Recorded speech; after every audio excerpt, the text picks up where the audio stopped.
Attendance settings is where you configure how attendance actually works at your school. Not taking attendance, configuring the system that supports it. You'll find it under Attendance/Attendance Settings in your left nav. It's an admin-level screen, so it requires the right permissions to access, but it's where your attendance manager or admin will spend time during setup and whenever policies change. There are 4 tabs here, and each one handles a distinct part of how Orah processes and responds to attendance data. Let's go through them one by one. The General tab has a few settings that matter most during setup. The first is selecting the mode of attendance in Orah, whether your school is in full class attendance mode or attendance insights and alerts only mode. That setting updates the data source. This setting controls what the insights dashboard reads from. If you're taking attendance in Orah, set it to Orah. If teachers are still taking attendance in your SIS and Orah is receiving that data via sync, to update the attendance insights and alerts, set it accordingly. This is the first thing to confirm when you go live. The second is the daily attendance policy, which defines how a student's overall daily status, present, late, absent, is calculated. By default, it's driven by a student's attendance in their first scheduled academic class. But this is configurable to match your school's specific policy, and it flows through to the student records view and the insights dashboard. The third option is where you choose if you want to use separate attendance templates for different group types. Say, if the codes for academic attendance is different from the codes for athletic attendance, this is where you can set that up.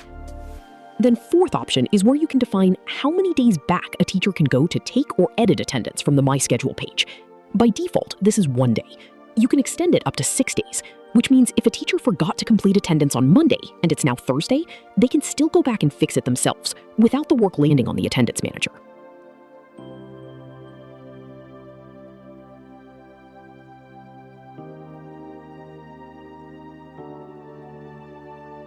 The Alert Settings tab allows you to automatically monitor attendance patterns and notify the right people when intervention may be needed. Instead of manually reviewing attendance records each day, you can create a rule once and let Orah do the monitoring for you. When creating an alert, you're essentially building a sentence.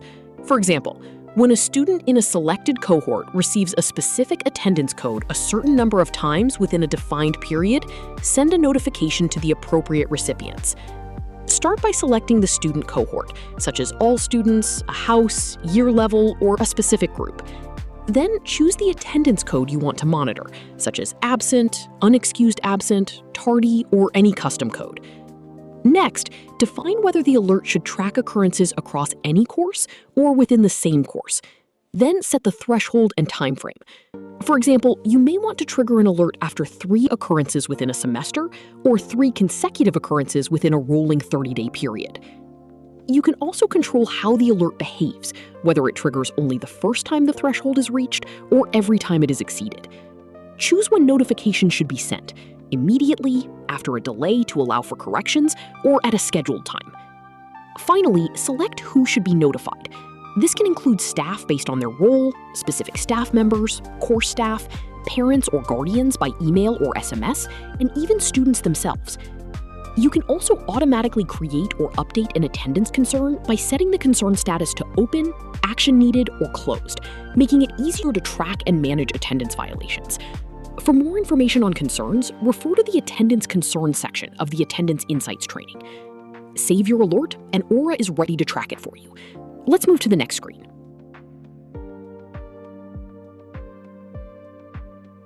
Now the next tab is the Reasons tab, where you manage your school's reason codes, the labels that explain why a student is absent or late. These are things like absent excused, absent unexcused, medical, field trip, health center, and so on. Here you will find 2 categories of reasons. Custom reasons created and managed in Orah, but mapping back to your SIS. Then you will see a list of your currently used reason codes as pulled from your SIS into Orah. Every attendance code and every absence should carry a reason code, so Orah knows what to update in your SIS. You can create custom reason codes in Orah on top of your existing reason codes. When you create a reason, you give it a name, a short code, and a type: excused, unexcused, or not expected. You also define who can use it. A reason like only admin staff or medical or parents while requesting absence through the Orah Families app or the secured link. A reason like dean approved or field trip is probably staff only. This is where you control that. Once your reasons are set up, you need to assign default reasons to each pass type and to each role code by scrolling this page. You will also find the reason code mapping page here, where you need to map your custom reasons to what it should push to Orah. Attendance reasons are the backbone of your attendance process. They determine what gets recorded on a student's attendance record and ensure every absence, tardy, or late arrival is categorized correctly. By mapping reasons to attendance actions, Orah automatically applies the right attendance value, reducing manual selection, improving consistency, and minimizing errors.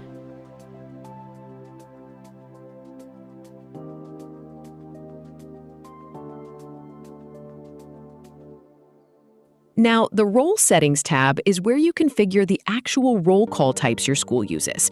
Class attendance managed and controlled in Orah while updating every attendance record in your SIS. Many schools create multiple templates for different attendance scenarios, such as academic classes, advisory groups, homerooms, or extracurricular activities. To create a new attendance template, start by giving it a name. Next, configure the attendance codes that will be available when taking attendance. At a minimum, you'll typically have codes such as present, absent, late, and unexcused absent. You can also add any day-to-day attendance codes your school uses, such as truant, tardy unexcused, school activity, or excused absence. For each attendance code, you can assign a default attendance reason. This is important because the reason determines what is ultimately recorded on the student's attendance record. There are two common approaches schools take here. Some keep things simple by using a small number of attendance codes, such as a single excused absence code, and then selecting the specific reason later during attendance reconciliation. Others create a one-to-one relationship between attendance codes and reasons, giving staff more specific options up front. Either approach works. The best setup depends on your school's attendance workflow. Most schools prefer to keep the teacher experience simple, typically allowing teachers to see only present, absent, and late options. More specialized or excused attendance codes are often reserved for attendance managers or administrators. If needed, you can lock specific codes so they are not available to non-admin users. You can also decide whether teachers should be able to end student passes while taking attendance. Next, define the default location for the role. In most cases, this should be the group location associated with the class or activity. Under automation, one of the most important settings is updating the location of students marked present to the location of the class. This helps keep student whereabouts accurate throughout the day. If your school uses automated attendance through a checkpoint kiosk, this is also where that configuration is managed. Under notifications, you can choose whether students receive notifications when they are marked absent or late. Keep in mind that students will need an Orah account to receive these notifications. You can also configure reminders for staff. A common setup is notifying teachers when attendance has not been completed within a specified time frame. Once you're happy with the configuration, click Save, and your attendance template will be ready to use.